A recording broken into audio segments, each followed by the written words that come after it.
আপনাকে সতর্ক করে দিচ্ছি, আপনারা এই ধরনের কোনো কাজ করবেন না, ঠিক আছে? মেহেরপুর বিআরটিএ কার্যালয়ে অভিযান চালিয়েছে দুর্নীতি দমন কমিশন দুদক।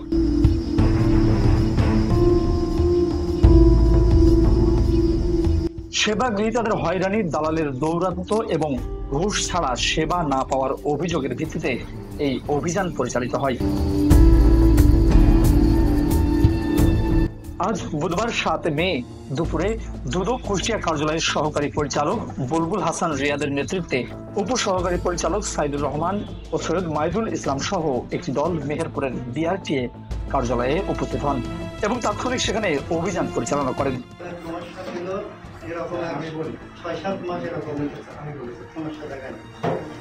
দুদক কর্মকর্তারা জানান, সেবা গ্রহণে অনিয়ম, ঘুষ এবং দালালের দৌরাত্ম্য নিয়ে সুনির্দিষ্ট অভিযোগের ভিত্তিতেই এই অভিযান চালানো হয়েছে।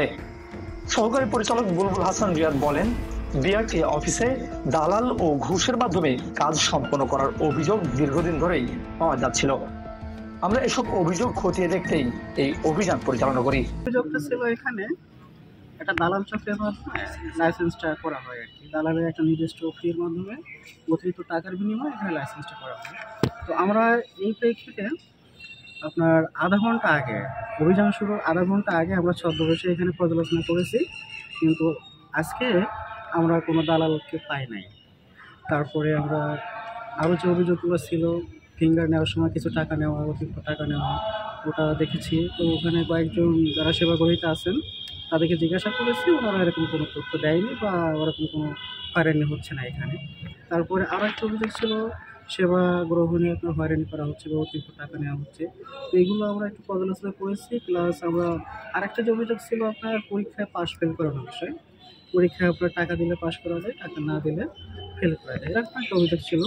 তো আমরা বিগত কয়েক মাসে কিছু খাতা দেখেছি, খাতা দেখে রেজাল্ট শিটও দেখেছি আমরা।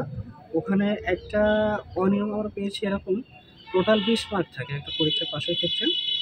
পাশের জন্য থাকে 12 মার্ক, টোটাল 20 মার্কের মধ্যে 12 মার্ক পেতে হবে আর কি। ওখানে দুইটা পার্ট ছিল, একটা ক অংশ, একটা খ অংশ। ওখানে উল্লেখ করে দেওয়া আছে খ অংশে মিনিমাম 2 নাম্বার পেতে হবে, 2 নাম্বার না পাইলে ফেল।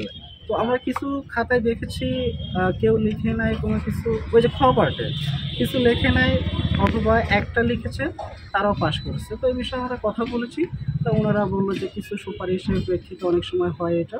তাছাড়া এই পাস ফেলের ব্যাপারে ম্যাজিস্ট্রেট স্যার উনি সার্বক্ষণিক দায়িত্বে থাকেন, উনি তদারকি করেন। আর যে অতিরিক্ত টাকা নেওয়ার বিষয়ে উনি বললেন যে আসলে এই ধরনের কোনো এখতিয়ার আমাদের নাই বা এই ধরনের কোনো কাজ এখানে হয় না। তবে সার্বিক দিক থেকে যেটা স্থানীয় যারা সেবা গ্রহীতা আছে তাদেরকে জিজ্ঞাসা করেছি, কোনো হয়রানি বা ঘুষ গ্রহণ দিতে হয়নি।